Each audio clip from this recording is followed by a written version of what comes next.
শুভ সকাল বন্ধুরা, রাধে রাধে। ভগবান শ্রীকৃষ্ণের অমৃত মধুর বাণী শুনি আর শুনে আজ দিনটা শুরু করা যাক। আমরা অনেকেই মনে করি আমরা হয়তো অনেক ভালো কাজ করেছি বা অতীতে কোনো পুণ্য করেছি, যে কারণে আমাদের সংসারে সব কিছুই আছে, কোনো কিছুর অভাব নেই। কিন্তু এই ভেবেই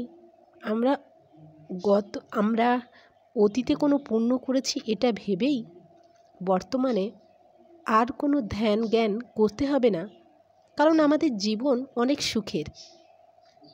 অতীতের পুণ্যের ফলে আমরা বর্তমান অনেক সুখে কাটাচ্ছি।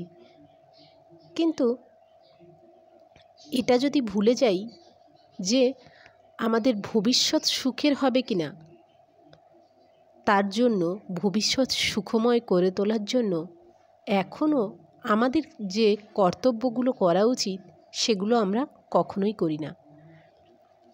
আমাদের অতীতের কর্মফলে আমাদের বর্তমান যদি সুন্দর হয়, বর্তমানের কর্মফল আমাদের ভবিষ্যতেও সুন্দর হবে।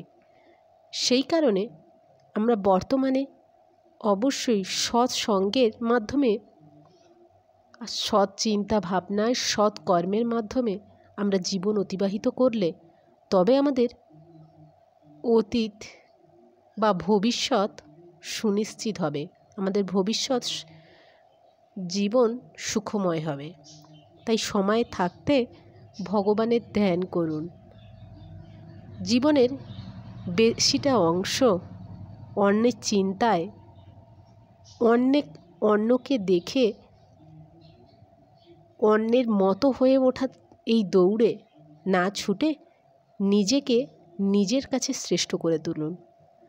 নিজেকে এটা বোঝান যে আমার যা কিছু আছে তাতেই আমি সন্তুষ্ট। এই সময়টুকুনি নষ্ট না করে ভগবান চিন্তায় মত্ত হন। দেখবেন আপনার ভবিষ্যৎ অবশ্যই ভালোভাবে কাটবে। কারণ আজ আমার কাছে যা আছে, বর্তমানে এই পরিস্থিতিতে আছে, কিন্তু ভবিষ্যতে যে থাকবে এমনটা কিন্তু নয়। রাজাও কখনো কখনো ভিখারি হয়ে যায়, সময় আর পরিস্থিতি তাকে তা করতে বাধ্য করে। তাই সব সময় কোনো কিছু নিয়ে অহংকার করার আগে একবার ভাবুন যে আপনি ঠিক কী করছেন।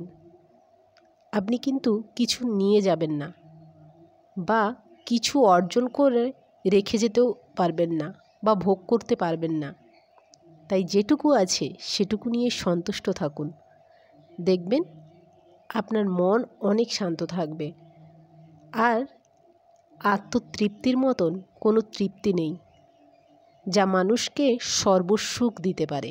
রাধে রাধে।